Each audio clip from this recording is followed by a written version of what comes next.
குரு வாழ்க குருவே துணை. அஸ்ட்ரோ உலகம் யூடியூப் சேனல் நேயர்கள் அனைவருக்கும் அன்பான வணக்கம். நம்ம இன்றைக்கி பார்க்க போகிற பதிவு, இப்போ சிலர் பார்த்திங்க அப்படின்னா திருமணம் ஆனாக்க கூட படிச்சுட்டே இருப்பாங்க, பட்டங்கள் வாங்கிட்டே இருப்பாங்க, 3 டிகிரி 4 டிகிரி அப்படின்னு நிறைய பட்டங்கள் வாங்கி வச்சுருப்பாங்க.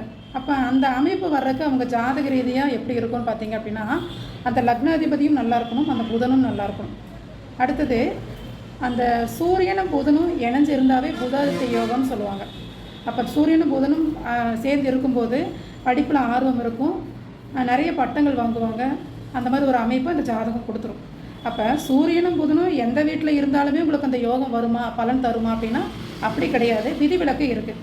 இப்போ துலாம் ராசியில் சூரியனும் புதனும் இருந்தால் அந்த யோகம் வேலை செய்யுமானா வேலை செய்யாது. என்ன காரணம் அப்படின்னா, அந்த வீட்டில் சூரியன் நீச்சம் அடைகிறார். அப்போ சூரியனுக்கு பலம் இல்லை. அப்போ அந்த யோகமானது அவங்களுக்கு வேலை செய்யாது. அடுத்தது மீனத்தில் பார்த்திங்க அப்படின்னா சூரியனும் புதனும் இருந்தாங்க அப்படின்னா அந்த வீட்டில் புதன் தன்னுடைய காரக பலத்தை இழக்கிறாரு, நீச்சமாகிறாரு. அப்போ அந்த வீட்டில் இருக்கும்போது அந்த புதாதித்ய யோகம் வேலை செய்யாது. அப்போ இந்த மாதிரி ஜாதக ரீதியாக நம்ம யோகங்களை எடுக்கும்போது கிரக இணைவுகளையும் அவங்க இருக்கக்கூடிய இடத்தையும் வச்சு நம்ம எடுக்கணும். சிவாய நம.